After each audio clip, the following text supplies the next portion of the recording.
Welcome to Mortgage Minutes, where we demystify the loan process for you. I'm your host, Austin Baker, along with my co-host, Jonathan Monk. What's up? Yo. All right, Jonathan, what are we talking about today? So today we're going to be talking about how an appraisal is calculated, and we get this a lot from clients. Isn't it done by price per square foot? Sorry to let you down.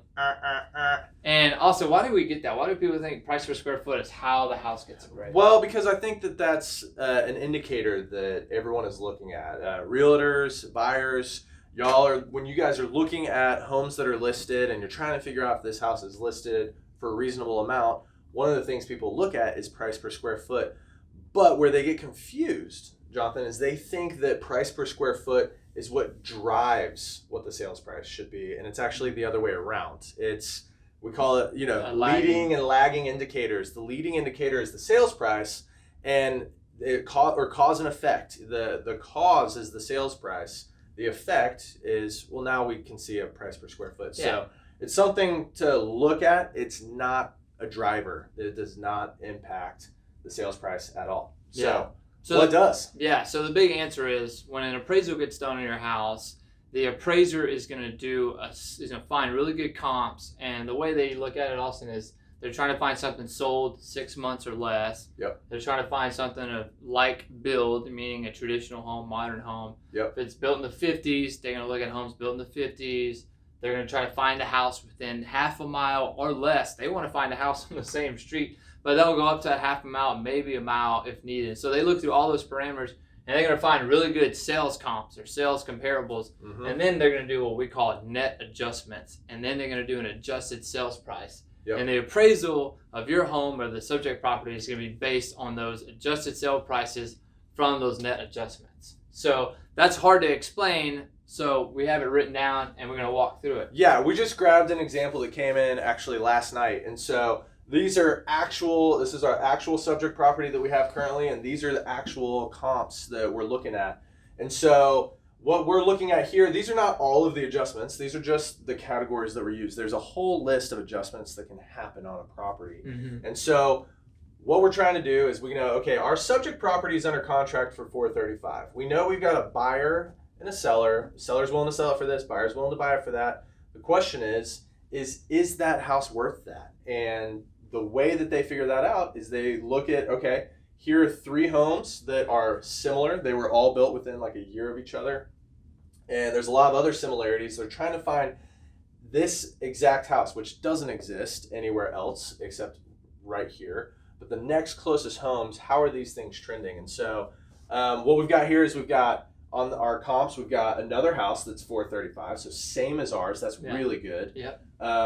Comp number 2, $432, really close. Okay, so the 430s definitely really strong for this age and in close proximity. And then we got another one out here, an outlier, $450.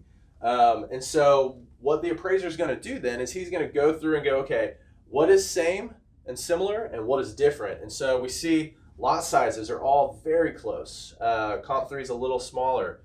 House size is very close except for comp number 2.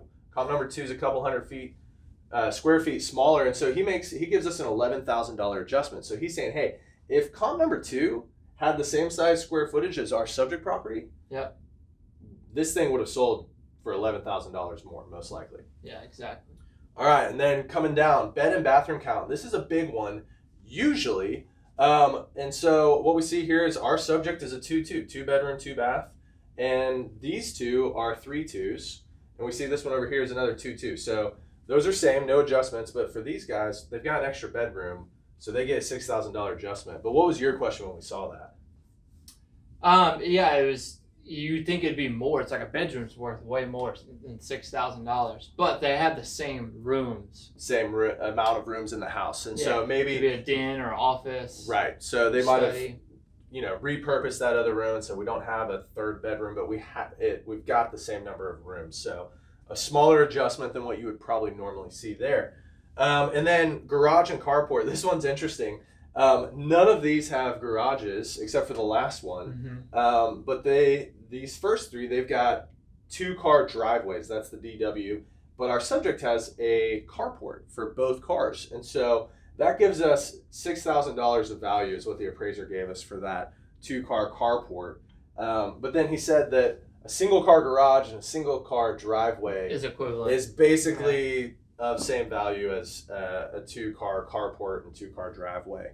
So the adjustments, there's a lot of standard stuff with adjustments, but then some of it is, subjective. It's up to the appraiser's discretion on how much based off of other things that they've done in the past. Now this is the big one. So, okay, comp 3, 450, why so much more? Well, we get down here and we find out that comp number 3's got a pool. Got a pool, baby. And so there's a $20,000 adjustment for that pool. And so if this house did not have a pool, appraiser saying that it would have sold for $430,000. So that's what's happening is when you're looking at an appraisal, you are trying to find homes, like Jonathan said, that are same age or very close in proximity, and then have as similar characteristics as possible, and then you make adjustments accordingly. So what we found out is we get down here and look at this. Comp number 1 sold for $435,000. There were some differences that offset, and so $435,000. he adjusts that sales price. If it was the same as our subject property, it still would have sold for $435,000. That is really good. That's why it's in comp number 1 position. Yep. Comp number 2, this one, if it was bigger, he thinks that he's shown it would have valued out for probably closer to $443,000. Also really good for us. We want to see That's a strong one too. that the adjustments are supporting a higher value than what our house is under contract for. Comp number 3 actually hurts us a little bit. Takes us down just a smidge. Yeah, that pool doesn't have it, so. Yep. So this is what drives the value of our property. So what the appraiser's not doing is figuring out what's the price per square foot. Let's divide the sales price by the size of the house or by the size of the lot. He's not doing that and then averaging those together and then boom, that's our value. Again, that's a lagging indicator. Exactly. It's not specific enough. So Right. doing net adjustments is very specific. Yeah. And we just grabbed the big ones. I mean, there's adjustments for fireplaces and just there could be 25 different adjustments on an appraisal. I mean, pool, for crying out loud. I mean, look at the price per square foot on this guy would have just been off the chain. But Yeah. that doesn't take into consideration that it has a dang pool. Exactly. So And so with the subject property sales price at $435,000, the 3 adjusted sale prices we from the comps are $435,000, $443,000, and $430,000. And so the appraiser is going to look at these 3 final adjusted sales prices and figure out what this home's going to appraise for. So Austin, what did this house actually appraise it for? came in right on the money, y'all. $435,000. So that's what it appraised for. And just our opinion, I think with the comps, you might say that maybe it could have appraised for more, but the fact that the contract was $435,000 is why it's $435,000. The contract would have been $440,000. Maybe it would have appraised for $440,000 because that contract means something. Right. Because you have this one. Yep. And this house had more comps than just the 3, but obviously getting it all on the board, it's a little tight. And so, yeah, this one might have supported certainly a slightly higher purchase price, but the appraiser, he is also being rated on, especially if it's conventional loan, by Fannie Mae and Freddie Mac on how risky this appraisal is. And so the appraiser wants to help us get to this value because if we've got good realtors involved, they know what this house should be selling for. So the appraiser's, he's on our side. He's removed from the transaction, but he wants to help us get there.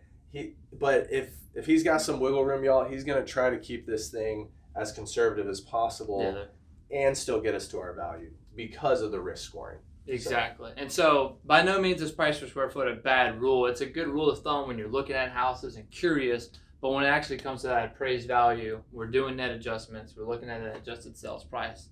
And so we just want to shoot a video because we get that question so much. It's like, how does the appraiser come up with this value? Yeah, that's not the price per square foot in the neighborhood. It's not an easy answer, but hopefully y'all understand just the principles here of making adjustments of adjusted sales prices and how things work out. So awesome. Hope that helps. You know how to reach us. all right, see you guys. Adios.